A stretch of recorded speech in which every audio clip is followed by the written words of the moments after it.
জাতিসংঘের তত্ত্বাবধানে শর্ত সাপেক্ষে মিয়ানমারের রাখাইনে ত্রাণ সহায়তা পৌঁছানোর জন্য করিডোরের বিষয়ে নীতিগত সিদ্ধান্ত নিয়েছে সরকার। বাংলাদেশ এবং মিয়ানমার উভয় দেশের বর্তমান পরিস্থিতি বিশ্লেষণে অন্তর্বর্তী সরকার এই সিদ্ধান্ত নিতে পারে কিনা সে প্রশ্ন উঠেছে বিভিন্ন মহলে। এমনটাই উঠে এসেছে বিবিসি বাংলার এক প্রতিবেদনে। এ বিষয়ে সাবেক রাষ্ট্রদূত মুন্সি ফয়েজ আহমেদ বলেন, সরকার নীতিগতভাবে সম্মতি দিয়ে ভালো করেছে, কারণ যে করিডোর দিয়ে সহায়তা যাবে সেই একই করিডোর দিয়ে বাংলাদেশে থাকা রোহিঙ্গাদের ফেরত পাঠিয়ে তাদের জন্য সেখানেই মানবিক সহায়তার কথা আন্তর্জাতিক সম্প্রদায়কে বলতে পারবে বাংলাদেশ। তিনি আরও বলেন, করিডোর জাতিসংঘ করলেও এতে যুক্তরাষ্ট্র, চীন বা ভারত কিংবা এমন আরও কোনো শক্তি যুক্ত আছে কিনা সেটা জানতে হবে এবং তারা কিসের ভিত্তিতে যুক্ত হবে সেটাও সরকারকে পরিষ্কার করতে হবে। মনে রাখতে হবে, এটা করতে গিয়ে প্রতিবেশীদের সঙ্গে যেন নতুন সংকট তৈরি না হয়।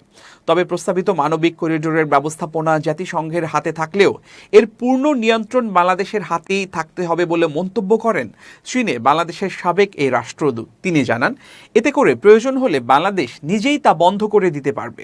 তা না হলে বাংলাদেশ প্রত্যাশা করে না এমন কিছু সেখানে ঘটে যেতে পারে।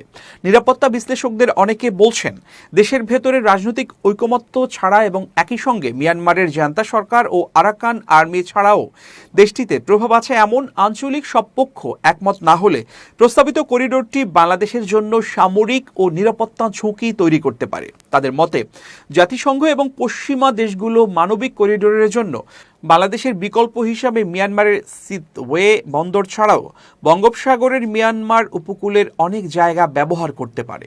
করিডোর স্থাপনের সরকারি সিদ্ধান্তের বিষয়ে বাংলাদেশের পররাষ্ট্র উপদেষ্টা তৌহিদ হোসেন রোববার সাংবাদিকদের জানান, নীতিগতভাবে আমরা এতে সম্মত, কারণ এটি একটি ত্রাণ সহায়তা পৌঁছানোর জন্য করিডোর হবে। কিন্তু আমাদের কিছু শর্ত রয়েছে, সেগুলোর বিস্তারিততে যাচ্ছি না। সেই শর্তগুলো যদি পালিত হয়, আমরা অবশ্যই জাতিসংঘের তত্ত্বাবধানে সহযোগিতা করব।